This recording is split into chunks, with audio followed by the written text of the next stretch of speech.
So let us continue from our last session, and we'll be looking at utility theory. To introduce ourselves to utility theory, where we say that utility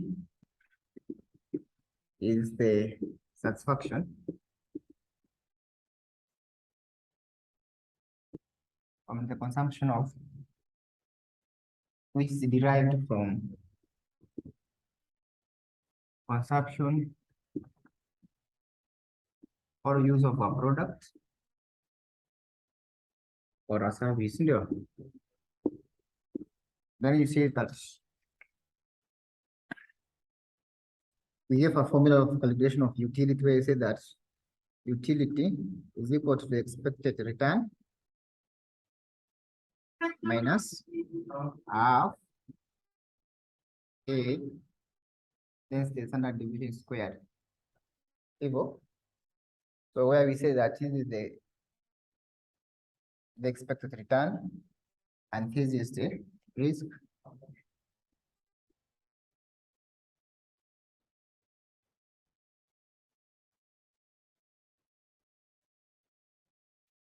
This is the risk aversion.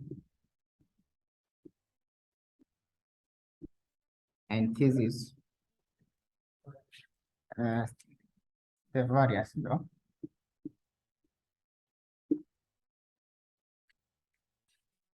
And we say that you see the utility has two aspects of risk. There's return and there's this aspect of risk. Because the variance is when you find the square root of variance, you find the standard deviation with the risk. So we say that when the expected return is I, the utility is I, directly proportional. Yeah. And when the risk is I, the utility is low. And what about when we have this is like an amplifier. It can amplify it amplifies what? The risk. We wrote last week. You can check.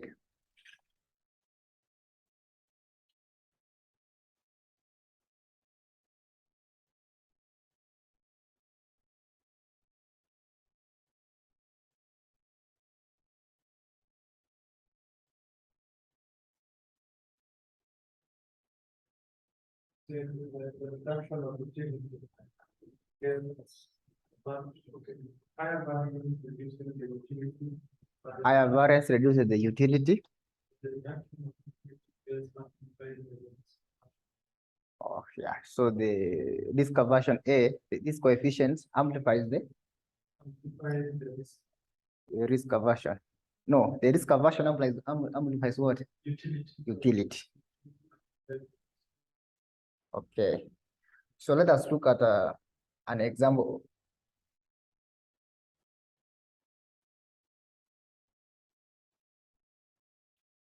An example. So we have this investment. Example. We have investment.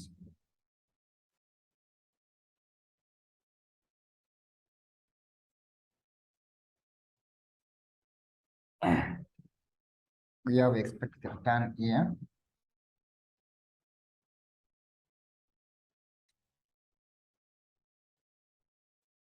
We have the standard deviation.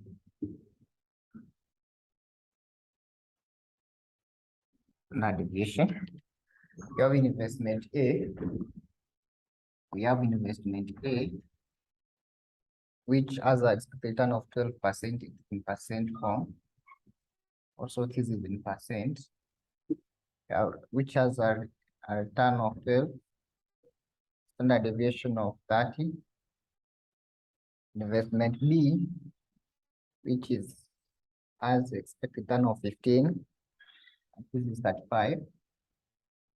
And then we have C, which is 21 and 40.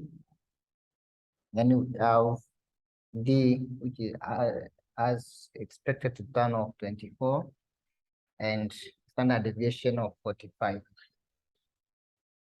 Standard deviation of 45. So you are asked number one, which investment will a risk averse investor with a risk aversion coefficient of 4 choose?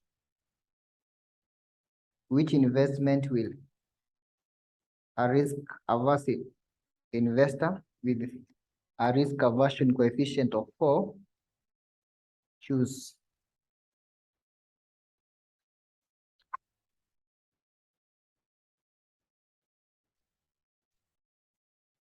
So you calculate the utility figure. So you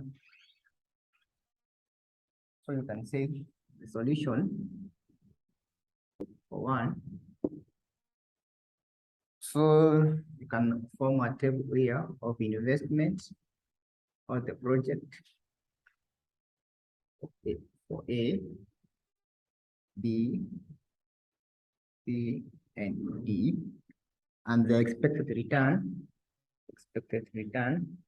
it is 20, 12, 15, 21, and 24.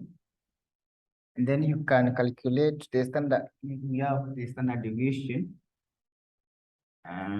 is 30, 35, 40, 45. Now you can calculate the utility. U where A is equals to 4. So you calculate the utility where A, which is the risk aversion coefficient, is 4.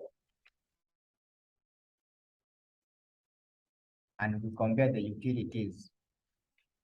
So we have our formula here. So for A, it will be 12 minus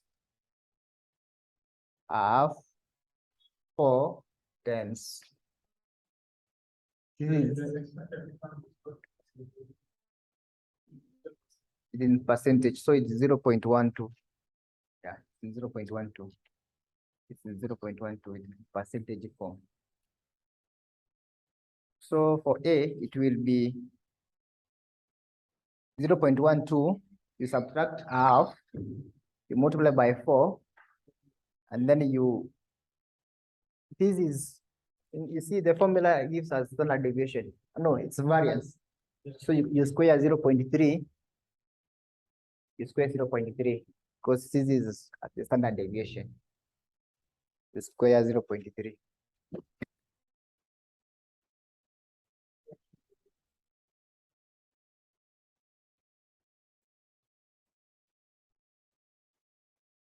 Negative 0.06. And for B, it will be 0.15. You subtract half, then you multiply it by 4, and then 0.35 squared, and you multiply by 0.35 squared. Negative 0.095. And then you find for C, it will be 0.21. You multiply by 1. No, you subtract half, then you multiply by 4, then 0.4 squared. You get negative 0.1. For D, it will be 0.24. You multiply by, no, you subtract half, then you multiply it by 4, and then you times 0.45 squared. Unapata?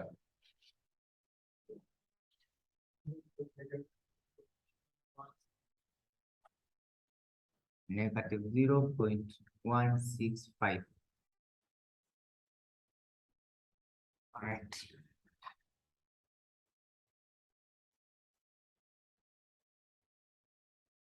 So the question was, which investment will a risk averse investor with a risk aversion coefficient of 4 choose?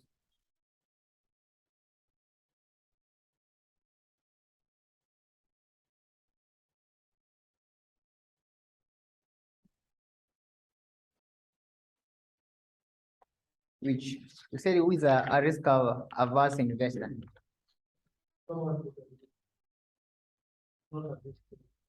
So most of the time he's interested with the return, not the risk. See what? So it is in this scenario, where does he get the highest utility?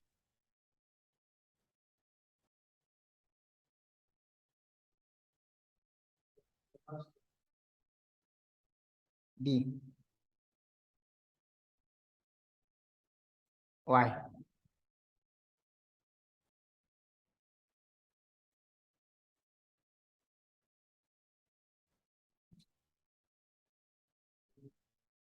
For risk averse investor, aiming for risk, we will avoid it. There is investment. So look at it.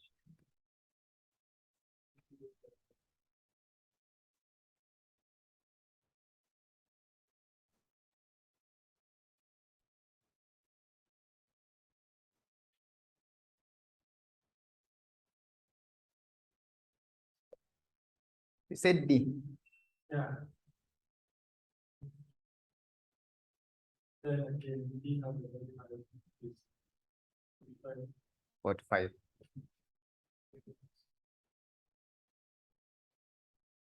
You will choose A, the first investment, because first of all, the risk is very minimal. The risk is very minimal. The risk is very minimal. For the investor, which investor? How do you call it? Yeah, it may choose the fourth investment.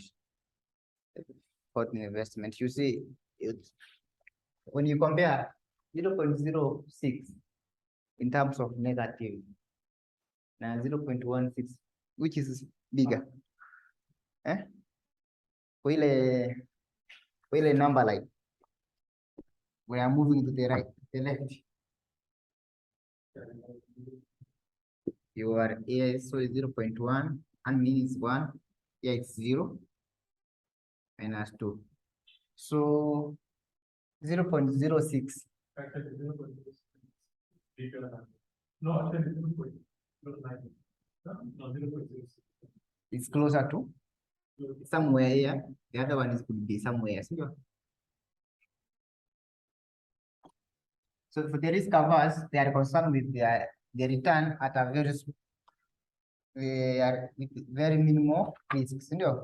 So we find here the utility is a bit higher compared to the rest, and the risk is low, or it's minimal. Yeah. So you go for project A. So let us look for number 2, and the same question, Roman 2. Which investment will a risk averse investor with a risk aversion coefficient of 2 choose? Now here we have a risk aversion coefficient of 2. A risk aversion coefficient of 2. A risk aversion coefficient of 2. So you can calculate it. Here, you can say it's utility where A is equal to 2. So we are going to use this formula. So for A, or project or investment, it will be 0.12. You subtract half multiplied by 2 times 0.3 squared, then you multiply it by 4. Yeah, no, it's okay. It's okay. You're able to- Yeah. By 2. Napata ngapi from the calculator?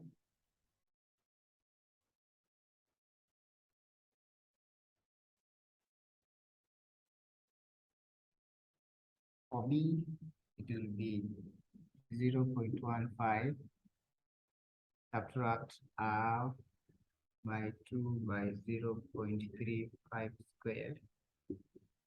Okay. Yeah. 0.03. 0.03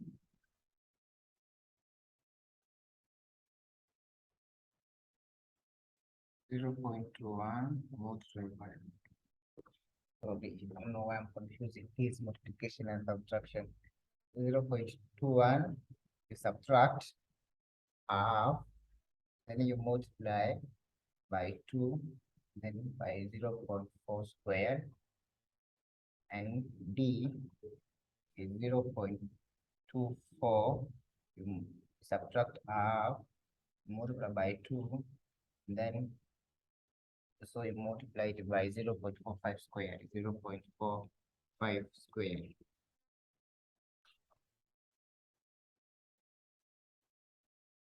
0.45 squared.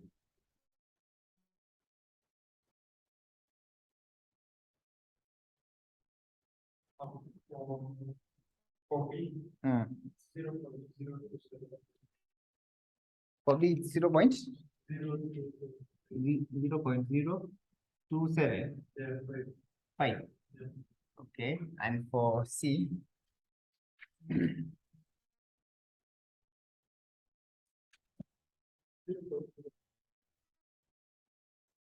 0.05.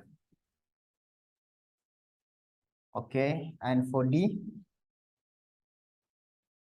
0.0375. So, which investment will his risk-averse investor choose among the 4 investments?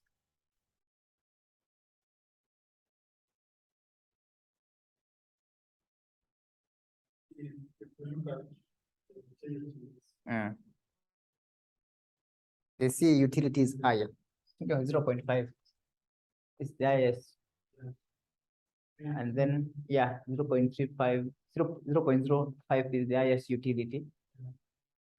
then 0.4 by 0.37. 37. Then 0.0. 0.0. Okay, now, which is the best investment option? C. Because it has the highest utilities, that's the satisfaction. Again, when it, the risk is 40. The risk is 40. So you can protect. When you compare the risk at 45 and the utility, then you compare the risk as 40 and the utility, C is the best option. Yes, it has a slightly higher risk than the A and B, but the utility is higher. That's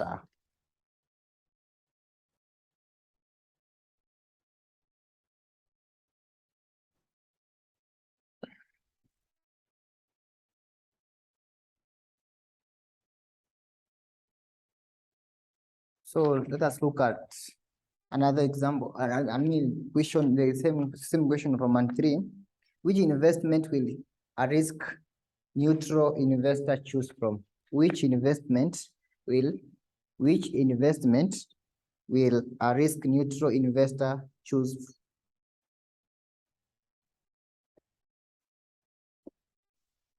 We said that the investor who is risk neutral, the risk aversion coefficient is equal to 0. Yes. So here it's zero, isn't it? So it's exactly only about a return. So you look at the return from here. Which investment option gives the highest return? And it's this, and it's D. So the risk neutral investor is only interested with the return because the coefficient of the risk aversion coefficient is equal to 0. So for risk now, the risk aversion. Yeah, it can be negative. That's where I was moving to. Which investment will a risk lover investor choose from now? Which investment will a risk lover choose from?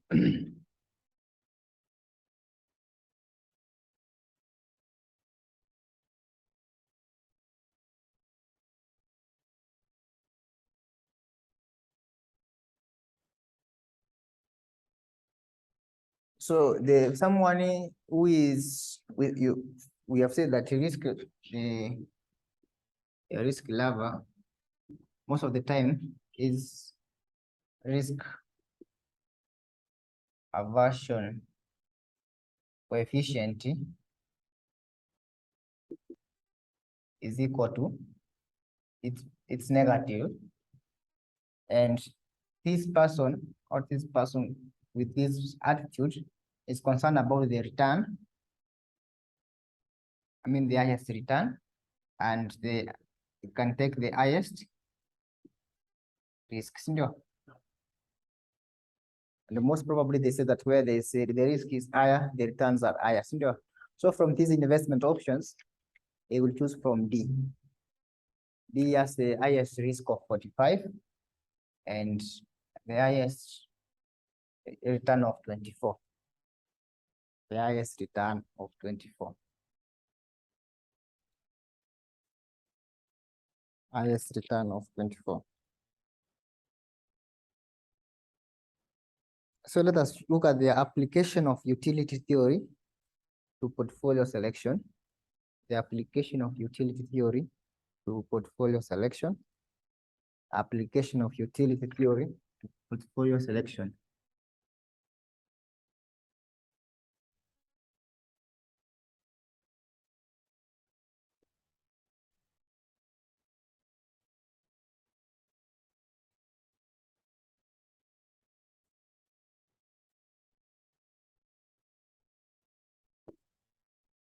Application of utility theory to portfolio selection. So you find that the simplest application of utility theory to portfolio selection is where we have a portfolio of two assets. So here we have a portfolio of two assets. A portfolio of two assets, and one asset is risky or risk asset, and then the other asset is a risk-free asset. The risk-free asset.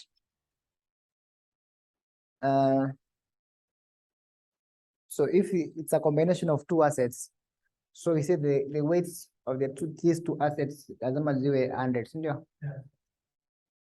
And when we were calculating the portfolio return of two assets, we say that the return of portfolio is equivalent to the weight of the first asset, the return of the first asset, then you add the weight of the second asset and the return of the second asset. So we deduce this formula to weight of the first asset plus the return of the first asset plus 1 minus, where this represents the first, the second W2.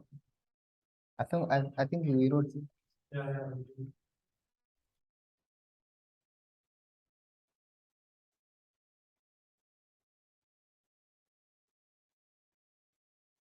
So we find that in the combination of two assets, the risk asset, it must have, it is risk or standard deviation, it must be greater than 0.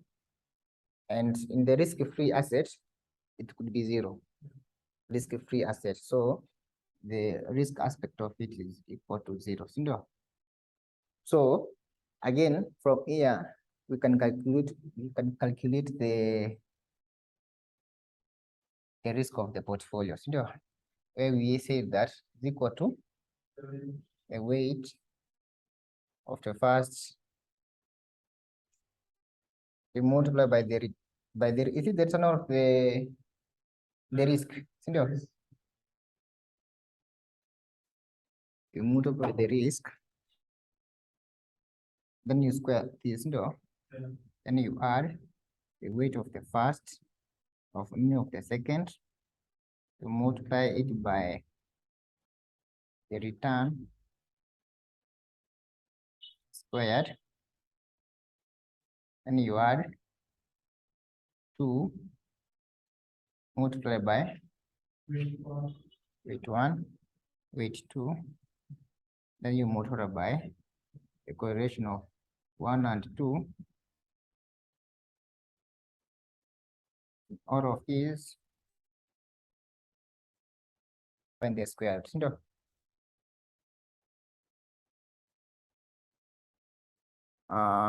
We have said that in the risk-free asset now, we can say that the risk-free asset of has a standard deviation of 0. So meaning that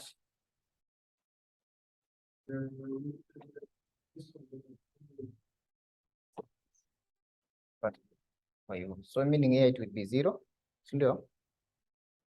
If we input it will be 0. Again, all of these will reduce to 0 because here would be 0. So the formula we reduce to the square root of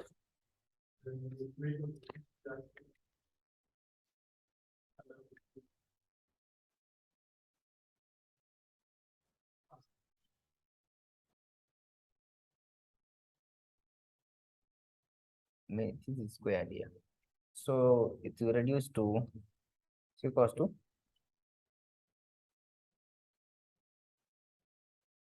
it is 1. To remember it is 1 minus W1A.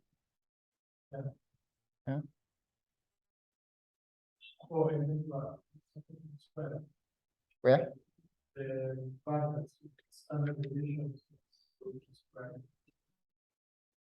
No, when you find the square root is when you remove the square. At least,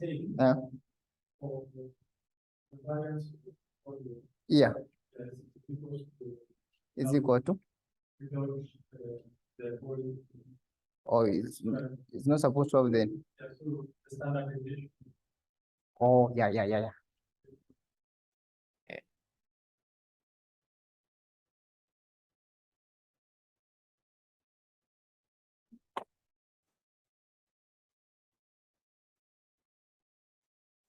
Okay.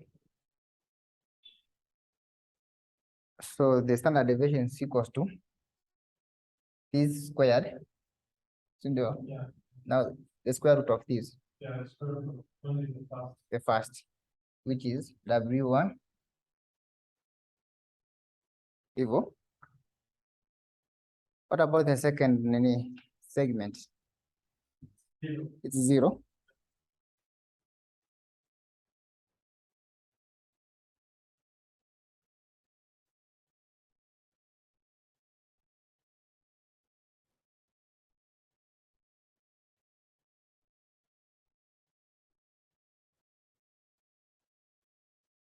So in this scenario, which we assume the first, this risk asset is the one which is a risk-free from here. This is number 2, and this is number 1. So where is our risk-free asset?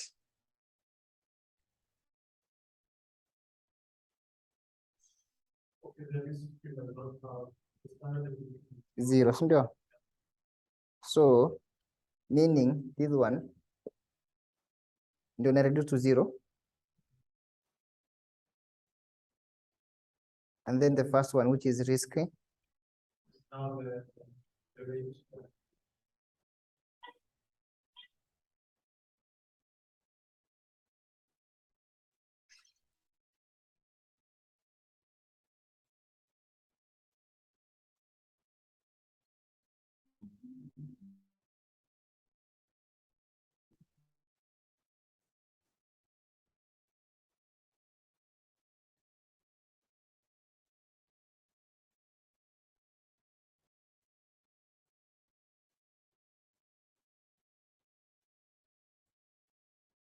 no,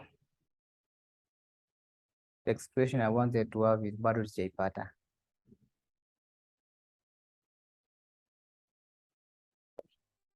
Let's do it again.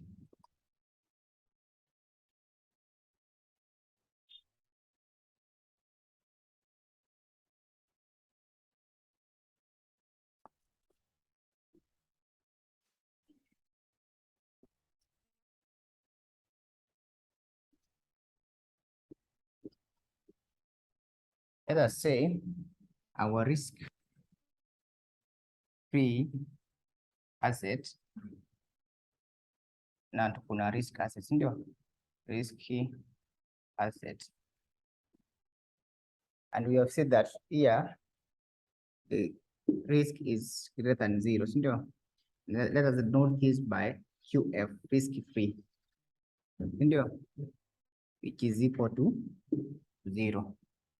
From here, we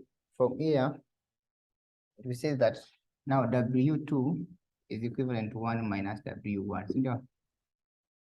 The formula for calculation of risk, we said is squared. This is the variance, si ndio? Equals to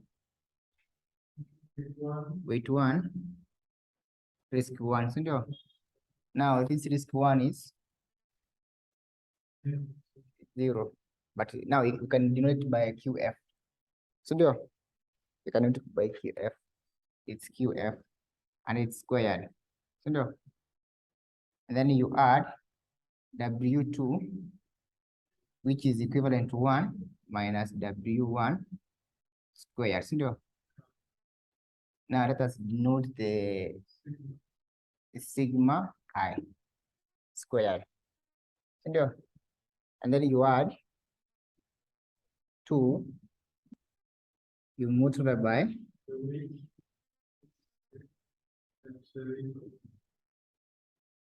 equal. Yeah. Me do somehow need for the online students. Equal. Then you multiply by the correlation coefficient of Q of I and F, and then you multiply by the of I and F. So QF is a sigma F. That's the risk for risk-free asset is 0, so the here is reduced to 0. So reduce to 0, and this other part reduce to 0. So you have this part where P is equals to 1 minus W1 squared sigma I squared. So meaning that our standard deviation will be 1 minus W1, because when you like when you find the square root of this, this is in brackets. This one is in brackets. That's this expression I was looking for. So meaning that the standard deviation or the risk can be expressed in this way, or you can calculate your standard deviation when you have no, the weights they can be provided too, but 1 minus. Oh yeah, maybe we're going to be given that the weight of a risk asset is 50%, then you calculate for the, it's 1 minus 0.5. Now, this formula is applicable where you have a combination of a risk-free asset and a risk asset. And this is what we call the optimal portfolio. The optimal portfolio. The optimal portfolio. The optimal portfolio. So from here, you will be able to come up with what we call the capital line. The capital line.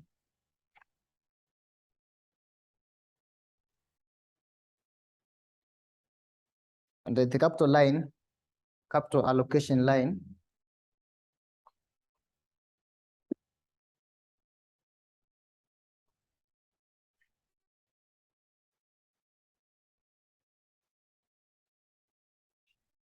the capital allocation line represents a portfolio available to an investor, and it's derived from the following formula.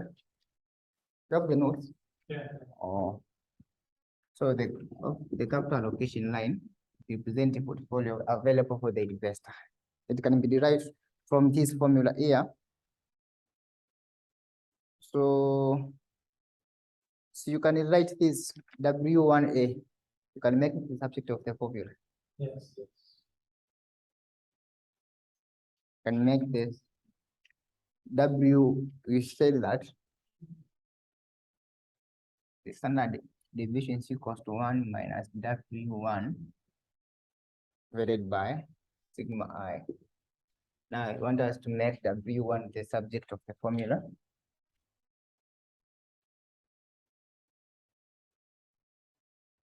So you start by dividing sigma I, sindio? Yeah. Divide sigma I in both sides, sindio? So itakuwa ni sigma portfolio sigma I is equals to 1 minus W1, sindio?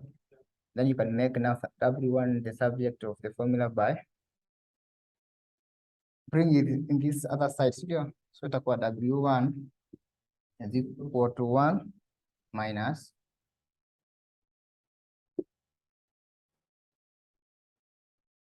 now from the formula where we calculated this formula here, the return on the portfolio,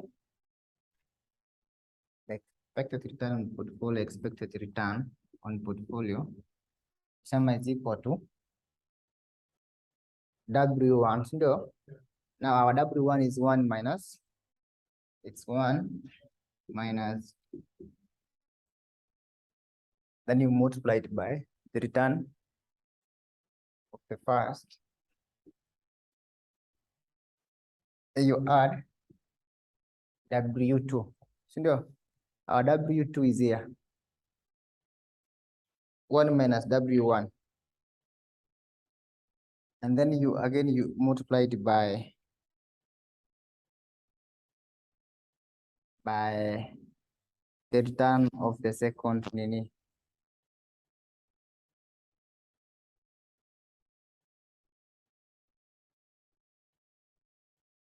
Yeah. So the part is W2, it's equal 1 minus W1. You multiply it by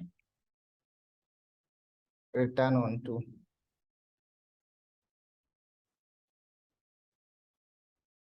Tuko sawa hadi hapa ma? Yeah. And then you can write the formula. Can open the brackets.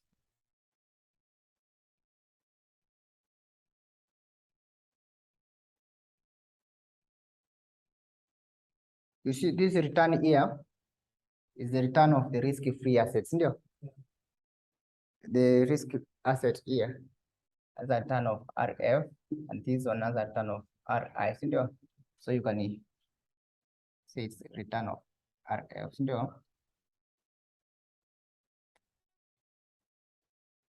So now you can write the formula. Can you write it to the equation? Can say I return of the portfolio is equivalent to RF plus expected return minus return on F divided by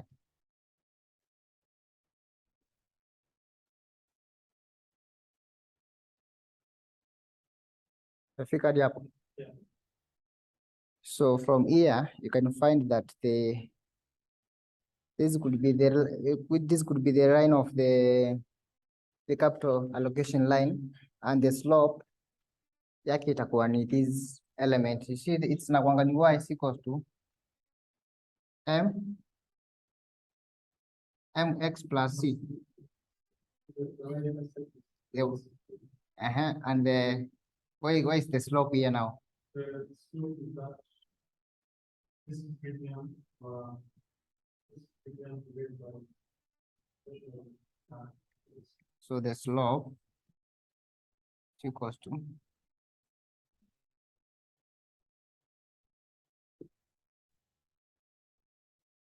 so sometimes I think there's a sitting where they were supposed to calculate the capital line allocations. Sijui kama umeiangalia. In the past paper, there's a sitting where they were supposed to calculate the capital line.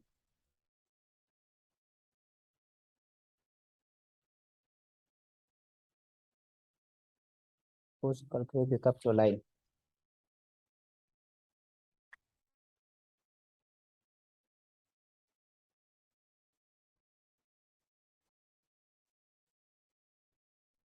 I was sitting.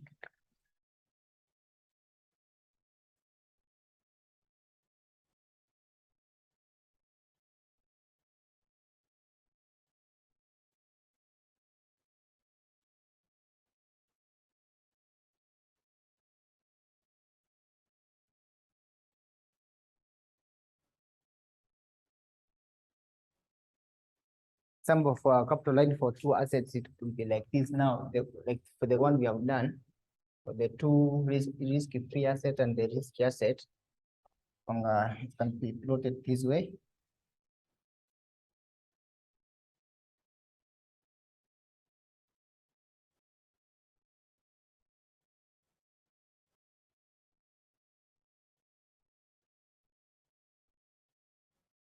Now we have the standard deviation.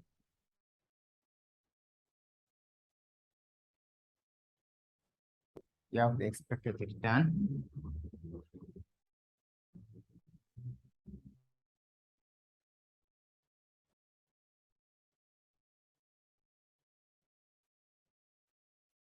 And here is X.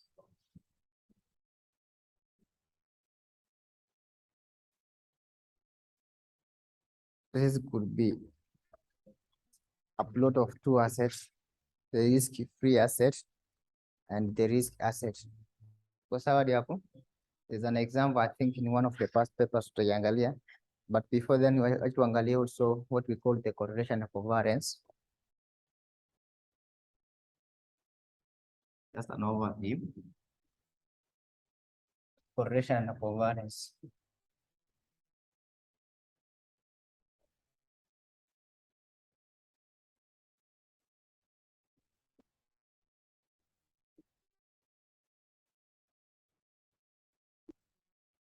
Correlation of covariance.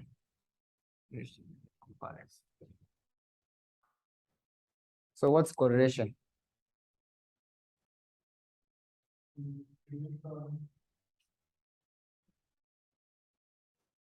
it's like aggregation Into elements.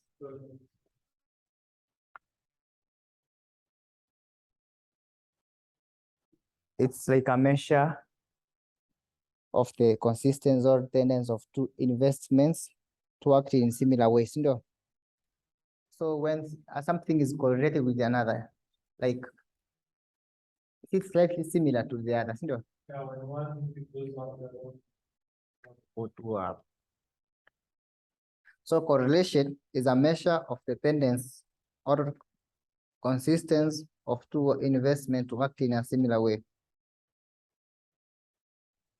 So we have said the correlation can also be positive or it can be negative. It can be either positive or it can be negative.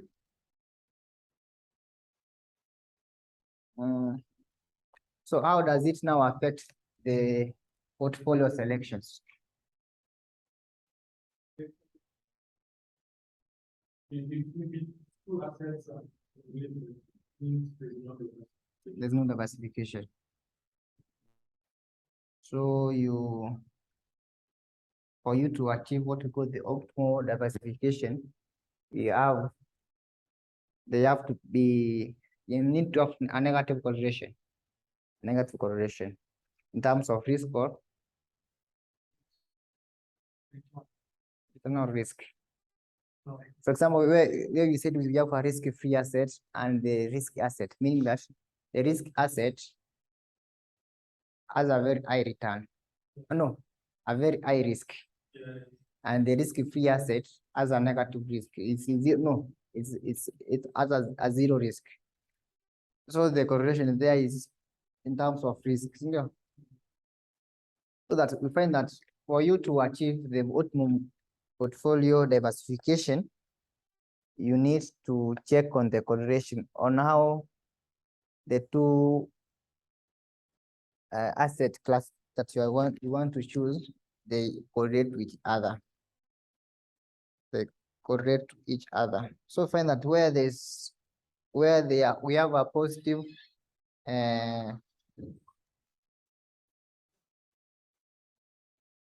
where you have a positive correlation,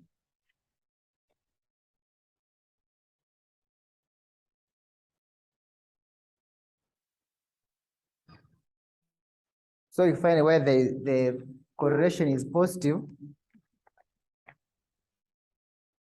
the returns of the two assets which form the portfolio are perfectly positive,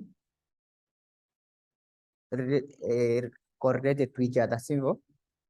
And you find that if the assets they are A and B or 1 or 2, they move together.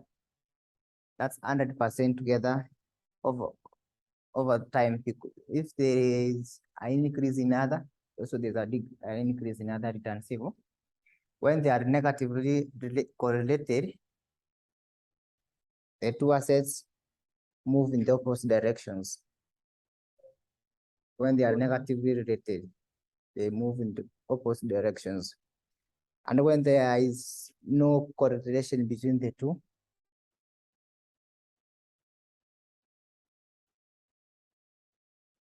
when the movement of one asset can provide no prediction regarding the movement of another asset.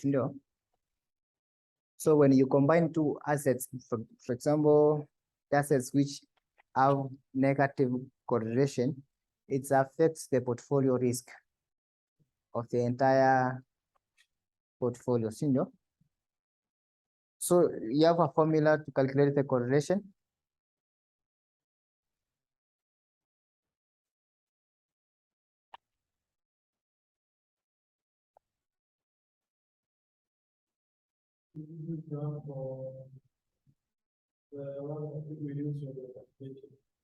The one you used last week when you are finding the weights, the one which has the weight of the first, the second, divided by the risk of the entire portfolio.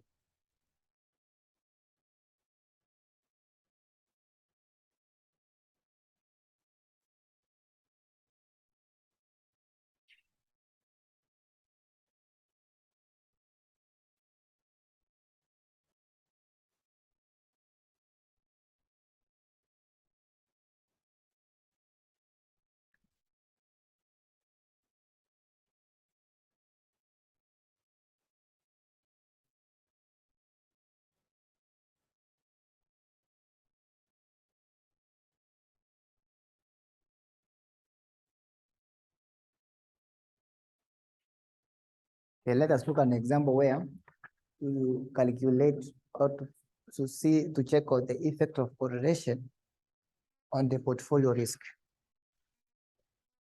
Effect of correlation on portfolio risk. So you are given two stocks of the same return and risk. Two stocks have the same return and risk. 10% return with 20% risk. Two stocks have the same return and risk, that's 10% return. and the risk is 20%.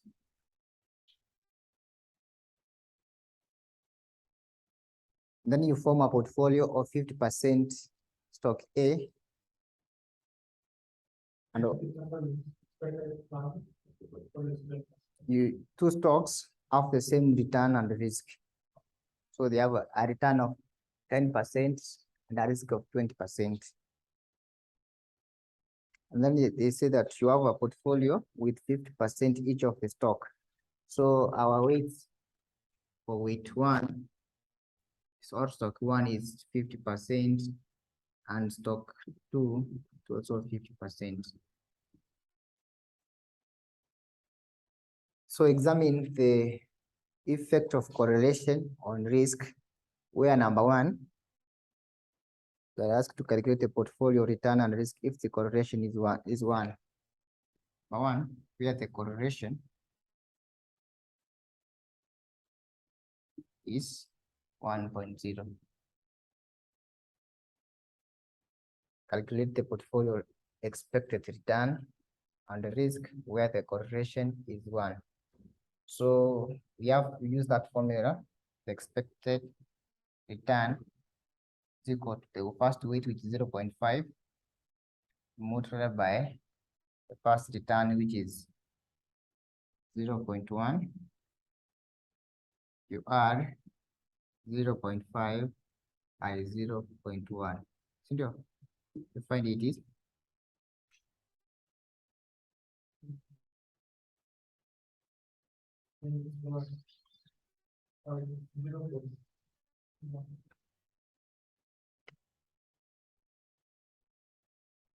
Yes, it's 0.1. The overall return, Yeah. 0.1. So let us calculate the portfolio risk where the correlation is 1. Where the correlation is 1. So use the formula.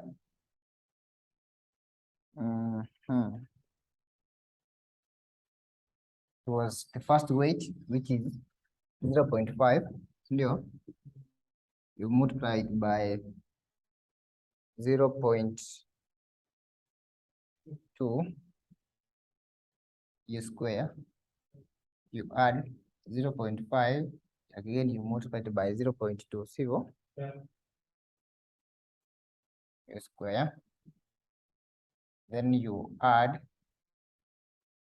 2, a product of 2 and 0.5 by 0.5 by 0.1 by 0.2 and 0.2. Correct? Yeah. Then you find the square root of this. So your portfolio risk is equivalent to your portfolio risk is equivalent to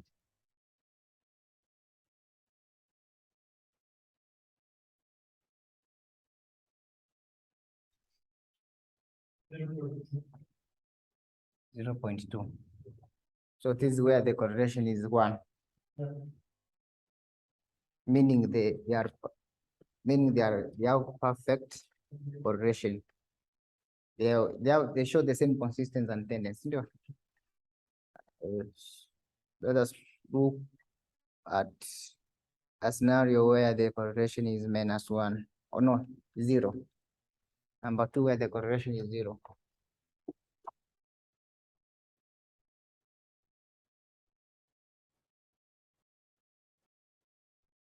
Where there's no correlation.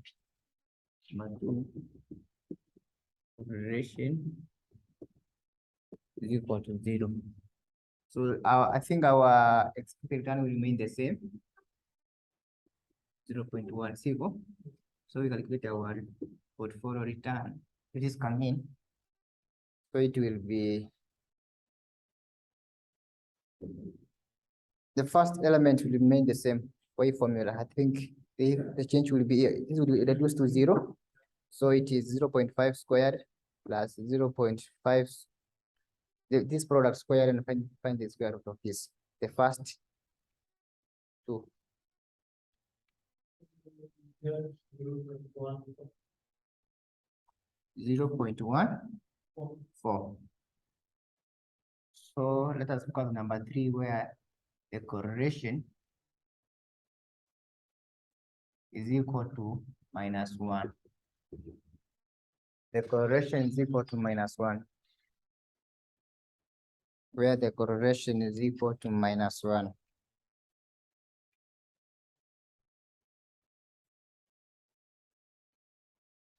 Where the correlation is equal to -1.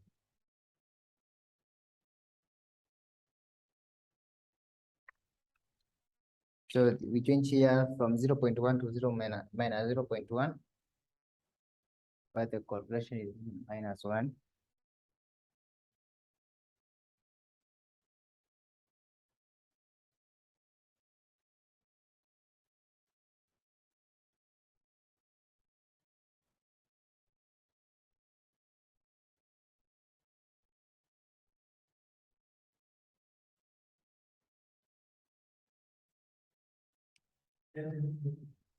That's 0. The expected return will remain the same as 0.1, isn't it? Because and the risk will be 0.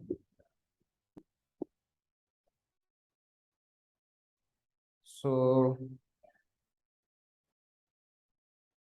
when you compare where the correlation is 100% and where the correlation is there is no correlation, and where the correlation is negative, where is the risk higher? It's positive, isn't it? Well, yeah, this is approximately 20%, isn't it? And this is 40%, 14%. And A is 0% of risk, isn't it? So when you diversify or you include a risk in your portfolio, when you do what? You include or you diversify with assets which have a negative correlation. That's when the performance of one another goes, they're not, I mean, they don't move in the same direction, isn't it? You reduce the chances of your risk to 0, isn't it? But when you have two portfolios which they kind of show the same tendency in their movement, then your risk will be a little bit higher, isn't it? A little bit high.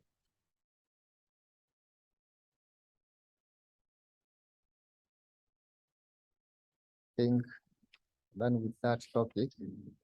So let us look at the avenues of diversification now. We have been talking about diversification.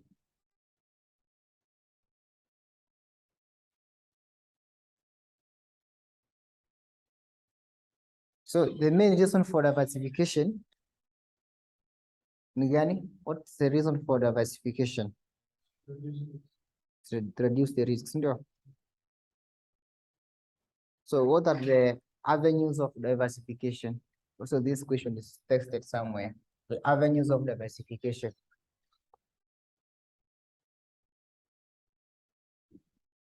The avenues of diversification.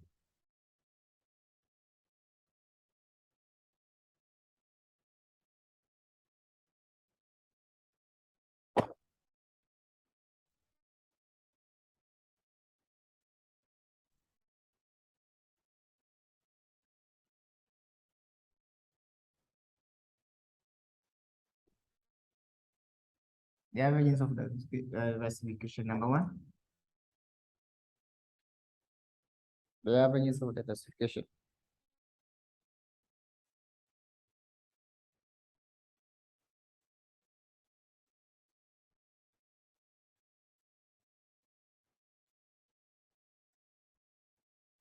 Number 1, you can diversify with class assets.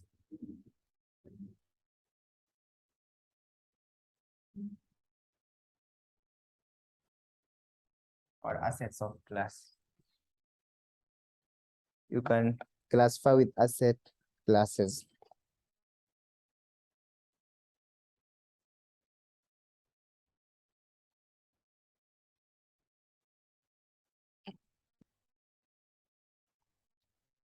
because you can name a list of some classes on assets of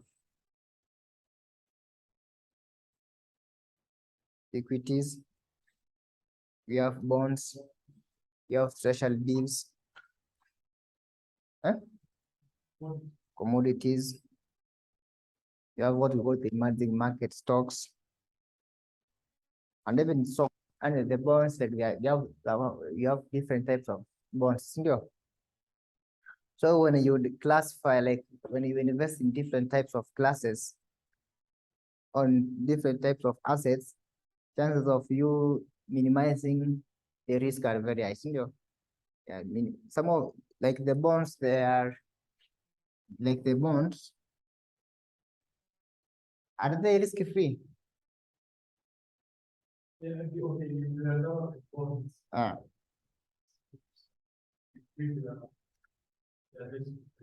some degree they are risk free.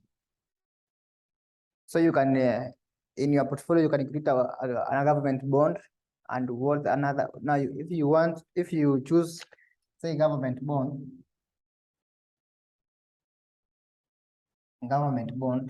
as your number one, and you want a portfolio of two assets, so your number two class of assets again, so that you don't you you need this you diversify, and then you reduce the risk and equity. So we have what we call the growth stocks. They're a bit riskier. The growth stocks. These two will work though. So the number one avenue for the diversification is diversification with asset classes. And number two, you diversify in different countries. Diversify in countries. Diversify in countries.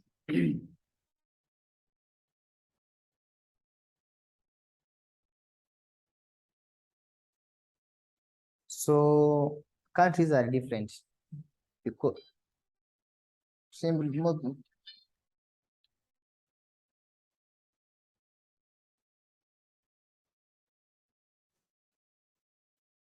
countries are different because of their industry factors, political factors, and even the economic factors.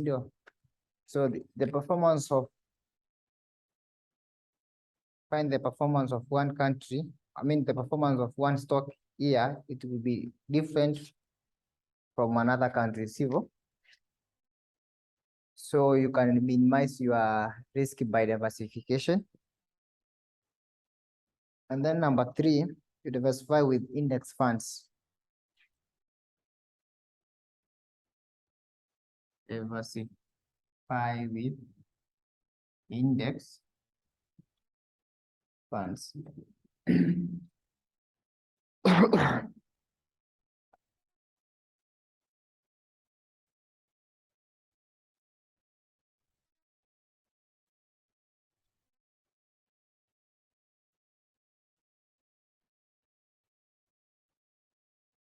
I think introduction to portfolio is we looked at the index funds. An example. Well, we have the exchange traded index. S.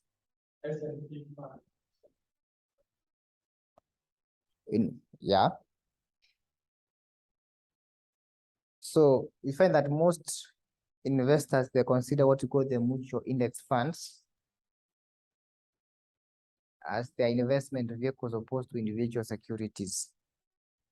Mutual funds, it's a mutual fund is more of a pool of funds from different investors. And then the fund which gets in that mutual fund, it's invest in different assets. So they minimize the risk. So we find that the most investors, they consider index mutual funds as an investment vehicle as opposed to individual securities. as opposed to owning an individual security.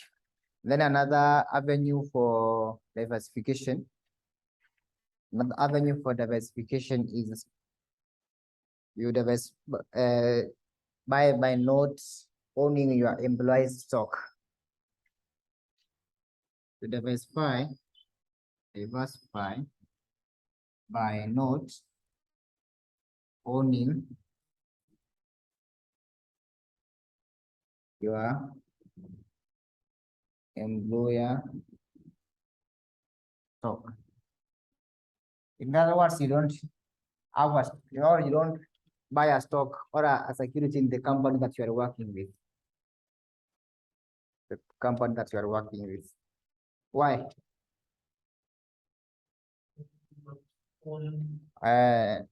Stock in your employee's company.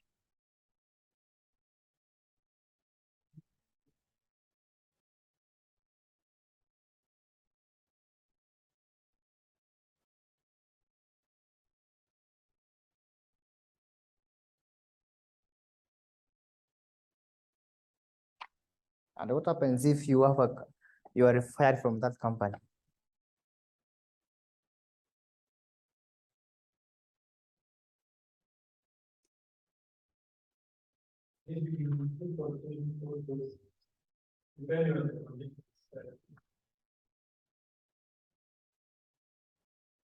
So those are the avenues. So you can also include number 5, what you call your thorough research before you thorough.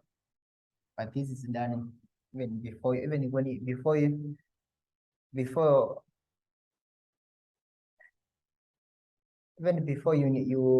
do in different asset classes. Even before you do diversification in different countries, you must do your thorough research. It's not really a point, but you can do thorough research on the portfolios